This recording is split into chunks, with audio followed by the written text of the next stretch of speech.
स्वराज संतोष सोमासे यांचा आज वाढदिवस. आजचा दिवस खास आहे, आनंदाचा आहे. हसू, आनंद आणि आशीर्वादांचा दिवस आज आपण साजरा करत आहोत.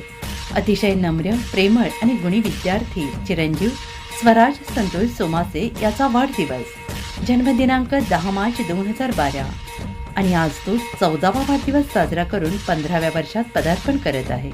स्वप्न मोठे, पाऊल पुढे. स्वराज हा सध्या इयत्ता 8वी शिक्षण घेत असून त्याचा स्वभाव नम्र, प्रेमळ आणि सगळ्यांना आपलंसं करणारा आहे.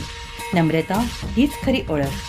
प्रिय स्वराज, तू आयुष्यात खूप मोठा हो, यशस्वी, कीर्तिवंत, शीलवंत हो. अन्यायाविरोधात संघर्ष. तुझं जीवन समाजासाठी प्रेरणादायी हो. तुझ्या स्वप्नांना यश मिळो. तुझ्या आयुष्यात आनंद, प्रगती, यश नांदो. Happy birthday Swaraj. चला सगळ्यांनी मिळून टाळ्यांच्या गजरात चिरंजीव स्वराज संतोष सोमासे याला वाढदिवसाच्या मनपूर्वक शुभेच्छा देऊया. शुभेच्छुक सोमासे परिवारांसह रिपब्लिक महाराष्ट्र परिवार.